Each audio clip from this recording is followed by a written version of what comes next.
Suka dengan video ini? Bantu channel ini terus berkarya dan berkembang. Klik tombol subscribe, supaya kamu tidak ketinggalan video terbaru. Juga jangan lupa tinggalkan like dan komen kamu di bawah ya.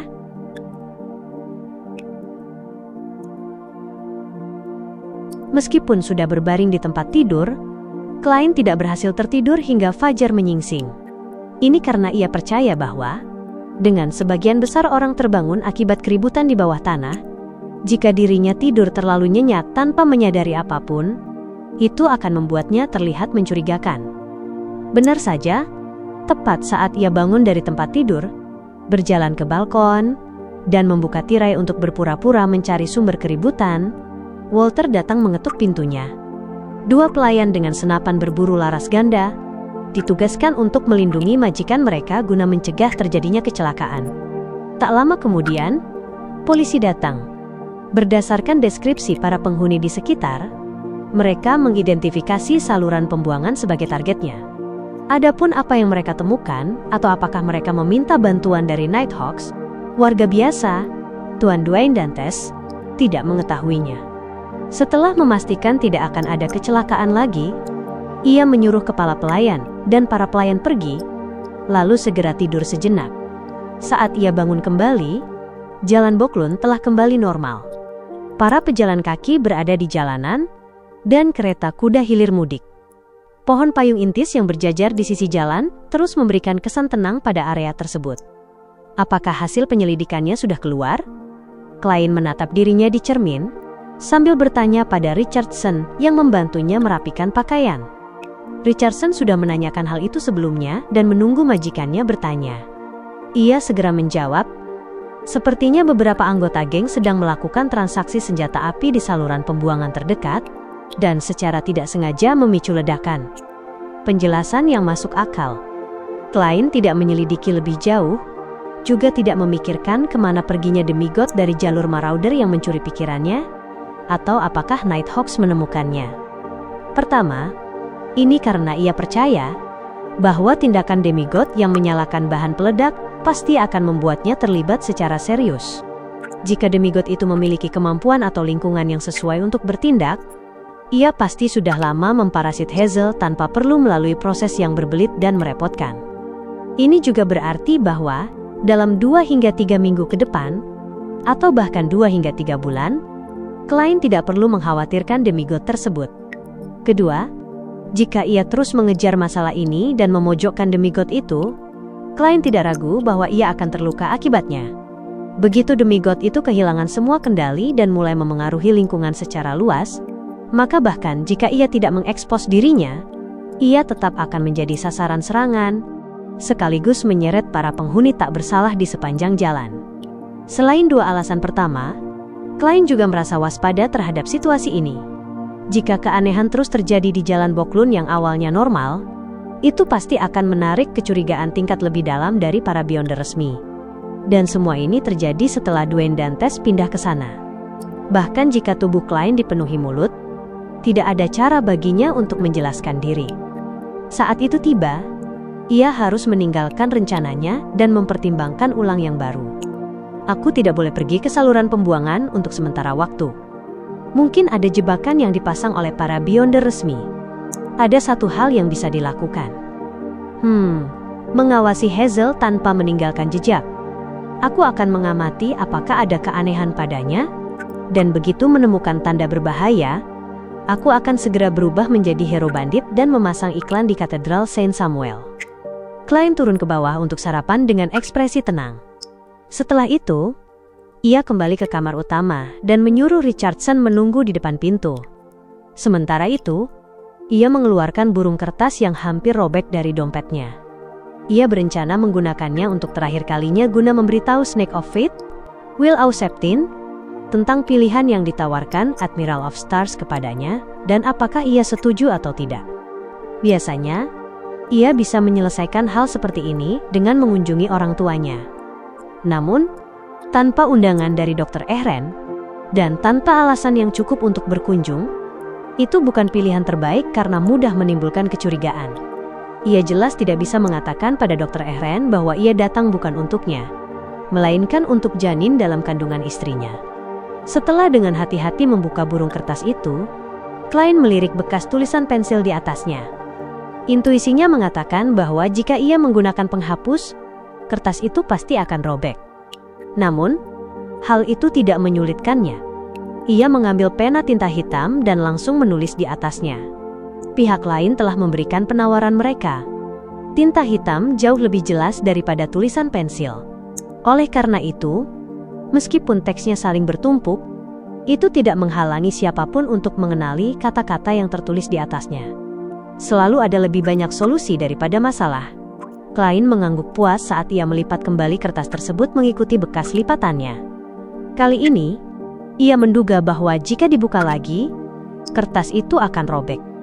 Di rumah keluarga Berg di kota Perak, sejak pertemuan tarot berakhir, Derek seperti patung yang membatu, duduk di tepi tempat tidurnya tanpa bergerak. Setelah waktu yang tidak diketahui, ia terbangun oleh suara dari jalanan di luar. Namun, perasaan seolah masih berada dalam mimpi buruk terus menyelimutinya. Itu membuat langkahnya menuju jendela terasa sangat berat. Tuhan mungkin sudah mati. Tuhan mungkin tidak akan kembali lagi. Pikiran-pikiran seperti itu terus bergema di benak Derek, membuatnya merasakan keputusasaan dan rasa sakit yang tak tertahankan. Saat ia harus membunuh orang tuanya dengan tangannya sendiri, ia sudah pernah meragukan apakah Tuhan akan kembali atau menunjukkan berkat-Nya kepada rakyat kegelapan yang ditinggalkan. Ia kemudian berpikir untuk mengandalkan Tuan Ful, membiarkan dirinya menjadi matahari sejati dan membantu orang-orang kota Perak keluar dari takdir terkutuk mereka. Namun, karena didikan sejak kecil dan lingkungan yang terus memengaruhinya, ia masih menantikan kembalinya Sang Pencipta. Ia tetap berharap bahwa pengorbanan dan pertobatan kota Perak akan mendapatkan jawaban. Dan sekarang, semua harapannya telah hancur. Sisa harapan kecil yang tersisa kini telah ditelan oleh kegelapan. Kota Perak akan terus seperti ini sampai menghilang dalam kegelapan. Tidak akan ada yang mengingat bahwa kita pernah ada dan berjuang.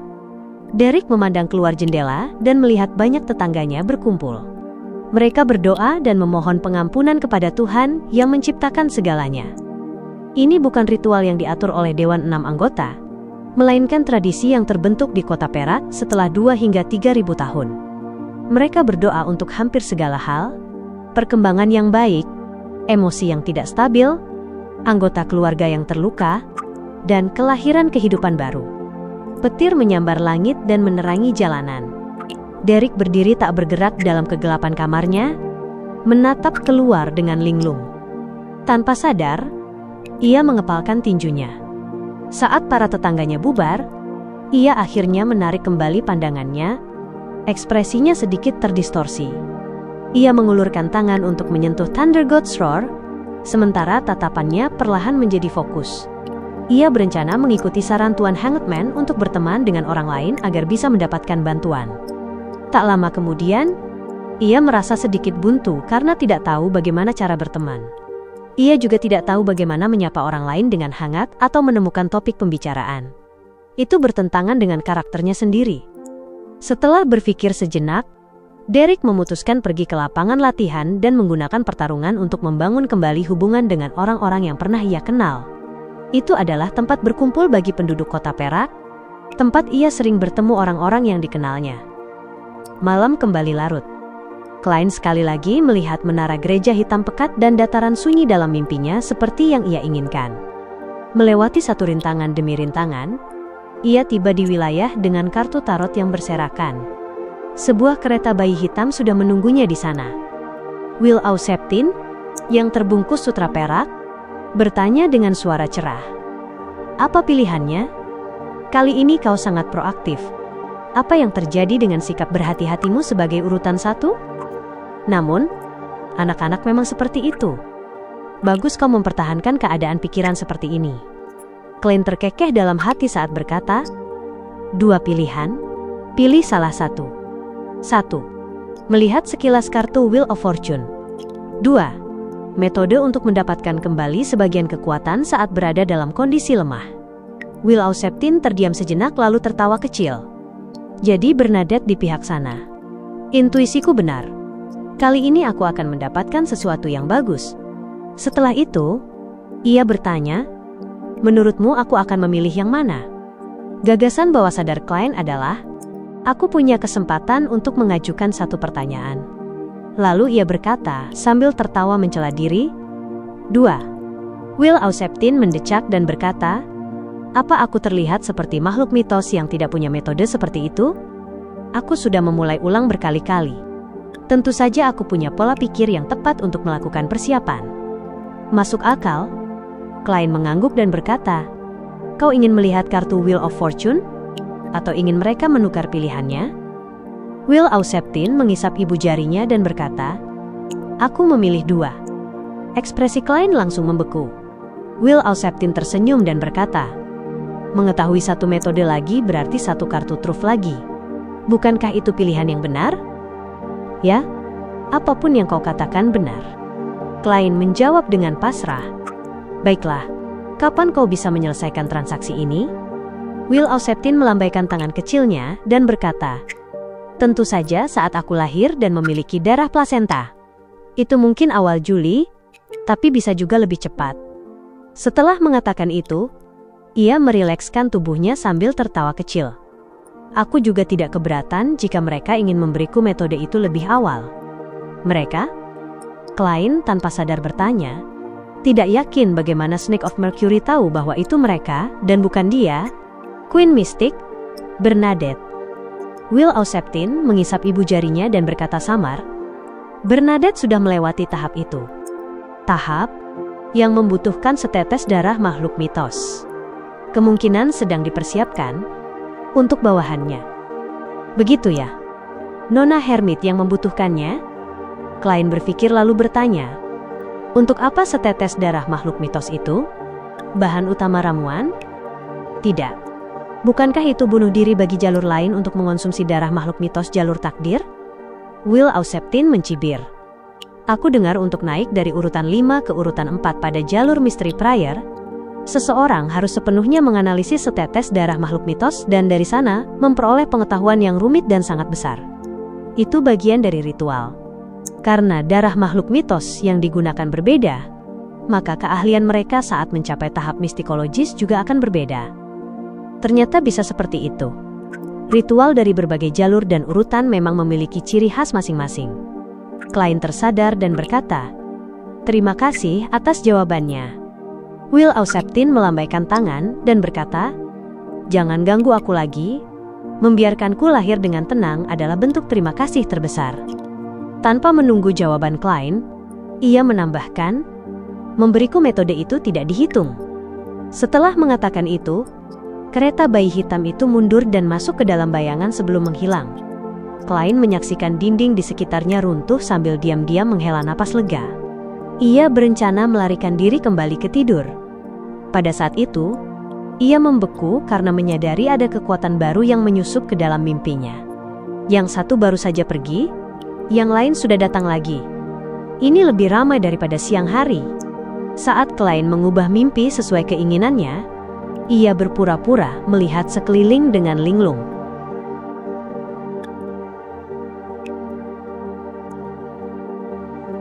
Klien telah mengatur mimpinya menjadi seperti di Jalan Boklun 160. Ia menciptakan banyak wanita cantik yang mengelilingi Dwayne Dantes.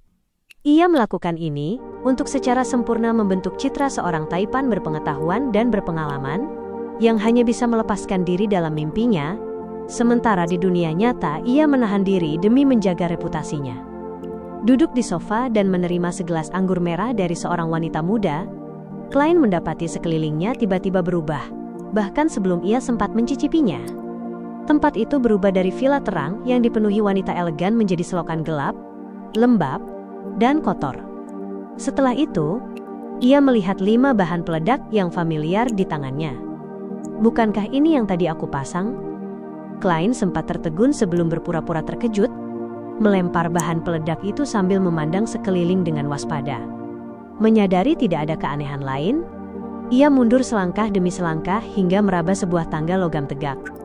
Ia dengan tegas memanjatnya, menggeser penutup lubang got, dan keluar dari selokan.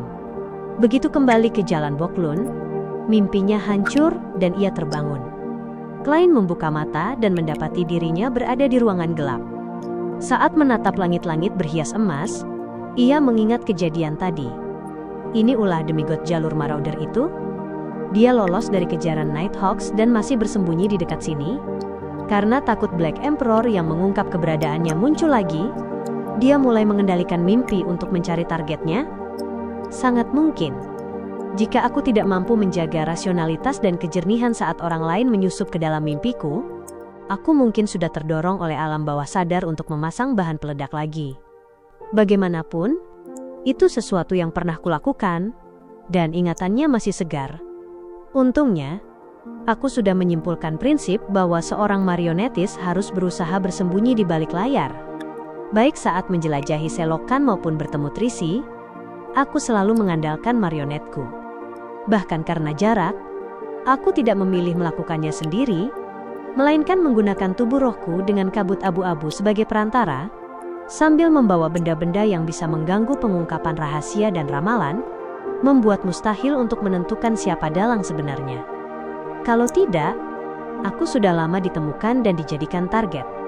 Kalaupun tidak mati, aku pasti harus kabur dari Backland dengan cara yang menyedihkan. Memikirkan hal ini, klien merasa lega. Awalnya ia tidak yakin dengan rahasia yang tersembunyi di selokan. Ia tak pernah menyangka itu melibatkan seorang demigod, tetapi ia tetap mematuhi prinsip marionetis dan mengikuti aturan ketatnya.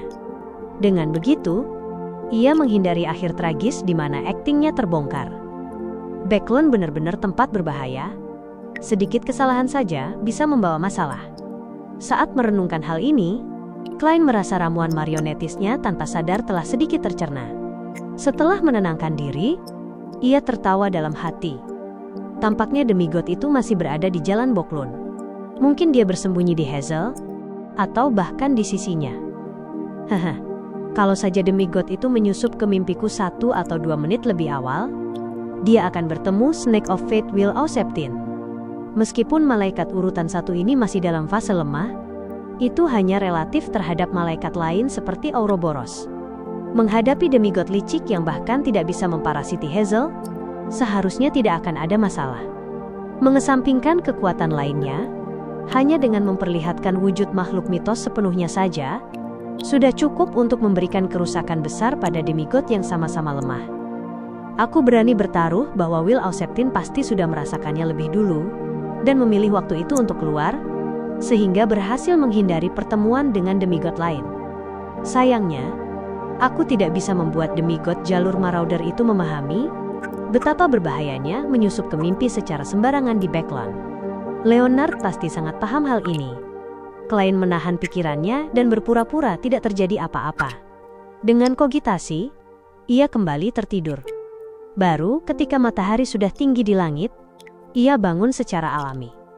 Ia duduk, berubah menjadi German Sparrow, dan berdoa, "Tolong sampaikan kepada Nyonya Hermit bahwa malaikat itu telah menerima metode untuk memulihkan sebagian kekuatan selama fase lemah. Dia setuju menyelesaikan transaksi pada akhir Juni atau awal Juli. Kau juga bisa menanyakan kepada Bernadette kapan aku bisa menemuinya." Setelah menyelesaikan doa, klien kembali menjadi Dwayne Dantes, bangun dari tempat tidur, dan masuk ke kamar mandi untuk membersihkan diri. Setelah menyikat gigi dan mencuci wajah hingga menjadi sangat segar, ia melangkah 4 langkah berlawanan arah jarum jam dan menuju ke atas kabut abu-abu. Ia lalu melemparkan adegan doa itu ke bintang merah tua yang mewakili The Hermit. Di atas kapal Future yang sedang berlabuh, Katlia menyaksikan Frank Lee melangkah ke dermaga dengan penuh antusias. Ia berencana mencari tempat untuk menjual barang-barangnya dan menabung 8.000 pound guna membeli karakteristik Beyonder Druid. Ia tak bisa menahan diri untuk mengangkat tangan ke dahinya, merasakan kurangnya kepercayaan diri yang tak bisa dijelaskan. Meskipun ia percaya dirinya bisa menekan Frank Lee, bahkan jika ia menjadi seorang druid, berkat kekuatan, pengetahuan mistisisme, dan benda mistisnya, hanya memikirkan ide-ide aneh Frank Lee, serta kemampuannya yang mengerikan dalam mewujudkannya, membuatnya merasa masalahnya tidak sesederhana itu. Ia tidak ingin semangka tumbuh di kepalanya, atau menghadiri pertemuan tarot di atas kabut abu-abu sambil dipenuhi bulir gandum. Untungnya, dia masih belum memiliki formula ramuan druid. Untuk sekarang, Aku tidak perlu khawatir dia naik ke urutan 5. Katlia mendorong kacamatanya sambil menghibur diri. Pada saat itu, kabut ilusi muncul di depannya saat suara German Sparrow terdengar di telinganya. Malaikat itu setuju? Ekspresi Katlia melembut saat ia tak bisa menahan senyum. Begitu ia memperoleh setetes darah makhluk mitos, itu berarti ia sudah sangat dekat dengan ranah demigod. Ia sudah memiliki formula ramuan mistikologis. Ia juga telah memenuhi syarat untuk menukar bahan utama dari Moses Ascetic Order. Ia bahkan tahu jalur untuk mendapatkan bahan utama lainnya serta caranya. Aku hanya perlu menunggu sampai Juli. Katlia mengerucutkan bibirnya saat tatapannya menembus lensa tebal, mengamati kabin kaptennya. Kamis sore, tepat setelah Klein menyelesaikan kelas sastra kuno, ia mendengar permohonan ilusi yang bertumpuk. Setelah naik ke atas kabut abu-abu, ia mendapati bahwa pemohon itu adalah The Hermit, Katlia. Admiral of Stars meminta Tuan Fool untuk memberitahu The World bahwa Queen Mystic telah menyetujui permintaannya. Jika ia berada di Backland, mereka bisa bertemu di dekat pintu masuk jembatan di tepi selatan Sungai Tasok pukul 11 malam. Bernadette masih berada di Backland. Klein memanggil German Sparrow dan memberikan jawaban konfirmasi. Pukul 22.58, ia masuk ke kamar mandi dan mengeluarkan boneka kertas dari sakunya. Pak. Klein menggoyangkannya dan membuat boneka kertas itu berubah menjadi Dwayne Dantes yang duduk di toilet dengan buku di tangan seolah sedang melamun. Lalu, ia memendekkan tubuhnya sekitar 4 cm. Wajahnya menjadi lebih tirus dan garis wajahnya lebih tegas. Ia telah berubah menjadi German Sparrow. Segera setelah itu, sarung tangan di tangan kirinya menjadi transparan saat sosok-sosok ilusi tak terhitung muncul di dalamnya. Berikutnya, Klein melihat warna di sekitarnya menjadi pekat sebelum terpisah dan bertumpuk. Tubuhnya pun menghilang dari dunia nyata. Ia dengan cepat melintasi dunia roh dan, berdasarkan lokasinya, terus menyesuaikan arah. Dalam beberapa detik saja, ia muncul di tepi selatan Sungai Tusok, di pintu masuk jembatan Backland. Saat itu sudah larut malam. Tidak ada seorang pun di jembatan, dan suasananya sangat sunyi. Satu-satunya yang terlihat hanyalah sekelompok tentara yang menjaga jembatan di kejauhan. Klein baru saja hendak mencari jejak Queen Mystic Bernadette, ketika ia tiba-tiba melihat sulur kacang hijau menjulur turun dari langit, saling menjalin membentuk hutan rimbun. Hutan ini tidak memiliki puncak, karena sulur-sulurnya membentuk berbagai jalur yang saling bersilangan atau berputar sebelum menjulang tinggi ke langit. Klein tertegun sejenak sebelum dengan santai memilih satu sulur kacang dan menggantung di jalur kecil di udara, lalu melangkah maju. Setelah waktu yang tak diketahui, ia melihat tanaman hijau itu terhubung ke sebuah tempat duduk menyerupai hammock yang bergoyang lembut di atasnya. Queen Mystic duduk di sana, mengenakan kemeja putih bergaya intis dan jaket hitam gelap. Di pinggangnya tergantung rapier tipis. Selain tidak mengenakan topi segitiga, ia tampak seperti kapten bajak laut standar. Ia tidak hanya memperlihatkan sepatu bot kulit hitamnya seperti saat berinteraksi dengan Sherlock Moriarty di Backland. Saat itu, rambut coklat kastanyenya terurai, dan mata birunya yang dalam menatap ke arah Klein. Ia berkata lembut tanpa emosi, "Tolong sampaikan terima kasihku kepada eksistensi di belakangmu. Jadi kau masih cukup menghormati The Fool." Beberapa jawaban yang kuberikan sebelumnya mungkin sudah menyelesaikan sebagian kebingungannya. Dengan topeng German Sparrow, Klein menjawab sopan, "Baik." Tatapan Bernadette tidak berpindah saat ia terus menatapnya. "Ada urusan apa kali ini?" Klein berhenti sejenak sebelum mengucapkan kata-kata yang sudah ia siapkan. "Aku ingin menerima bantuanmu untuk mereplikasi keadaan terkontaminasi berkepanjangan oleh kekuatan segel inti di balik gerbang Canis milik gereja Evernight." Saat berbicara, Klein memunculkan Wright Senor di sampingnya. Bernadette menatap dalam Admiral of Blood yang berdiri tegak itu. Tanpa menanyakan bagaimana German Sparrow tahu bahwa ia memiliki cara tersebut, ia berkata tenang, "Segel inti di berbagai katedral gereja Evernight berbeda-beda. Kondisi kontaminasinya juga berbeda. Apakah itu jalur Evernight, jalur Death, atau yang lain? Apakah itu katedral keuskupan utama, atau katedral pusat biasa di sebuah kota?" Ia langsung mengesampingkan opsi markas besar gereja Evernight, Katedral Serenity, karena bahkan seorang King of Angels pun tidak akan mengarahkan pandangannya ke sana. Klein berpikir sejenak sebelum berkata, "Katedral Keuskupan, jalur Evernight." Bernadette mengangguk pelan dan berkata, "Kalau begitu, aku bisa membuatnya mengalami kontaminasi yang sesuai, tetapi itu pada dasarnya akan menghancurkan marionetmu ini. Ia masih bisa digunakan secara normal di awal, tetapi seiring waktu, kontaminasi akan memburuk. Ia akan perlahan tertidur dan tidak pernah bangun lagi." "Apakah waktu hingga kontaminasi penuh bisa ditunda?" tanya Klein, menahan rasa sakit karena kemungkinan kehilangan marionet. Senor adalah salah satu aset paling berharga yang ia miliki. Bernadette berkata dengan ekspresi tenang, "2 bulan adalah batasnya." Klein berjuang dalam hati selama 2 detik sebelum menjawab datar, "Baik." Ia kemudian menekan tangan ke dada dan membungkuk. "Terima kasih atas bantuanmu."